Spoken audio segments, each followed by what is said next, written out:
बिस्मिल्लाहिर्रहमानिर्रहीम। अस्सलाम वालेकुम। आज ईद का दिन है।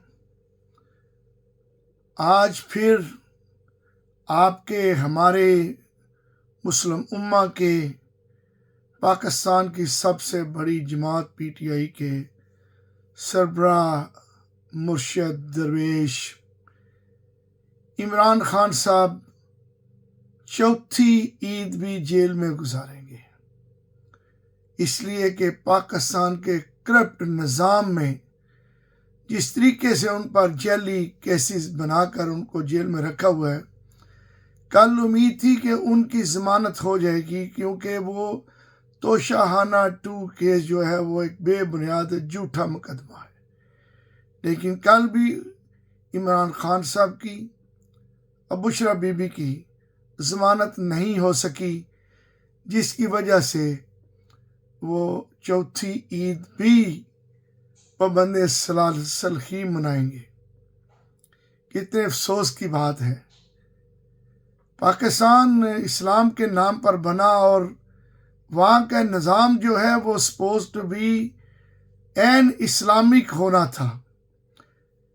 पाकिस्तान बना ला इलाहा इल्लल्लाह मुहम्मद रसूलुल्लाह सल्लल्लाहु अलैहि वसल्लम कलमा के नाम पर, लेकिन जिस तरीके से पाकिस्तान में आइन की धज्जियां बिखेरी जाती हैं, जिस तरीके से लाक़ानूनीयत है, जिस तरीके से इंसानी हकूक़ जो है वो पामाल किए जाते हैं, वो देखकर तो हम अफसोस ही कर सकते हैं।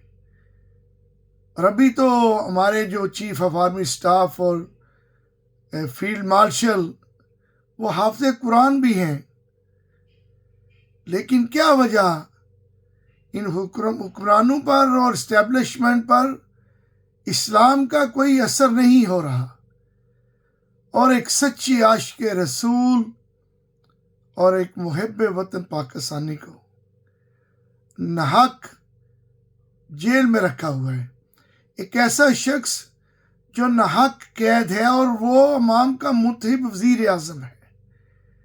8 फरवरी को अवाम ने उसको वोट देकर मुंतखब किया, लेकिन ये फॉर्म 47 की जेली गवर्नमेंट अभी तक इनको ना कोई शर्म है या ना कोई हार है। ईद का दिन है, मैं यही दुआ करता हूँ कि ऐ मेरे रब, इन करप्ट हुक्मरानों को हदायत दे और इस करप्ट निज़ाम से हमारा छुटकारा हो और इन जालिम हुक्मरानों के दिलों में रहम डाल दे।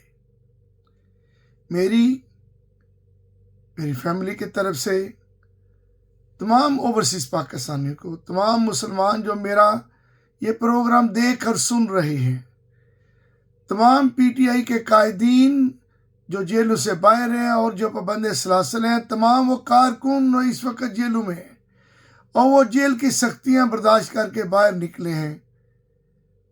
हम सब उनके लिए दुआ गो हैं। रब्बुल इज़्ज़त पाकिस्तान पर भी रहम करे और इन करप्ट हुक्मरानों के दिलों में या अल्लाह रहम डाल दे। इमरान खान जिंदाबाद, पाकिस्तान जिंदाबाद। ईद मुबारक।